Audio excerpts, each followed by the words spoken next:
Have you ever felt like the world was designed for people who thrive in loud, chaotic energy? Like maybe the universe forgot to include an introvert setting? Well, guess what? You're not alone.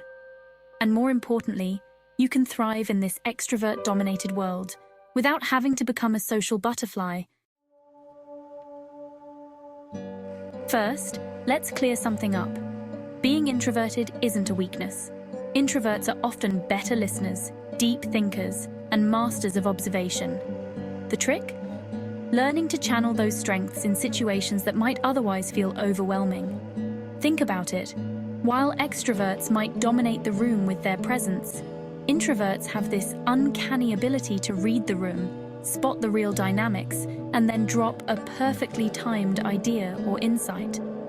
It's like being a strategist in a world of action heroes. And let's be real, who doesn't want to be a strategist? Remember, thriving as an introvert isn't about competing with extroverts. It's about leveraging what makes you uniquely you. Let's talk about boundaries. Yes, the word that makes extroverts think you're avoiding them and makes introverts breathe a sigh of relief. Setting boundaries is like setting up Wi-Fi for your mental health. It keeps things running smoothly. For example, if you've got a big social event, plan for some quiet time before and after. Think of it as a mental buffer, your way of saying, I need to load this page before we jump into the chaos. But boundaries aren't just about time. They're also about how much energy you give away. Saying no doesn't make you rude. It makes you intentional. So the next time you're invited to a 5-hour karaoke marathon, feel free to say, I'll join for one song and then cheer from the sidelines. Trust me, people will respect it. Here's the thing, you don't need to say yes to every invite. Instead, think of socializing like a video game.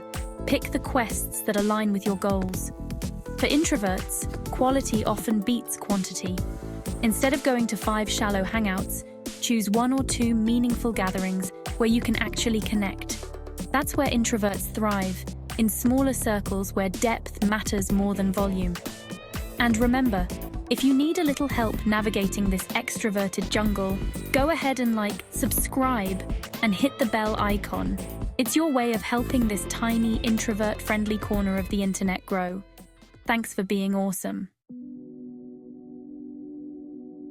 Sometimes, the world feels like it's shouting at you non-stop. But here's the secret. You don't have to listen. Creating environments that work for you is a game changer, especially when you're stuck in spaces that aren't naturally introvert-friendly.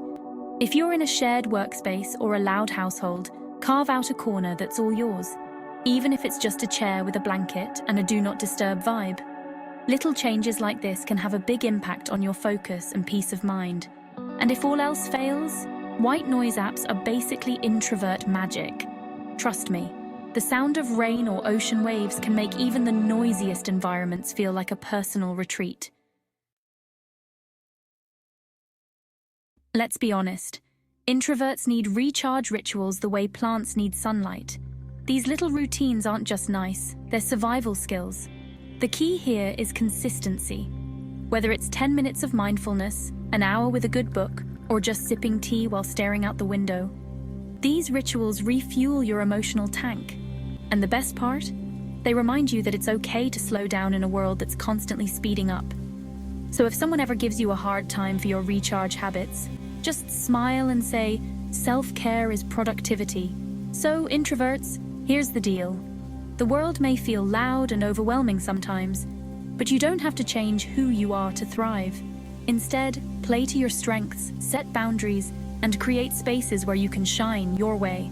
And remember, even in an extroverted world, there's always room for the quiet ones to make the loudest impact.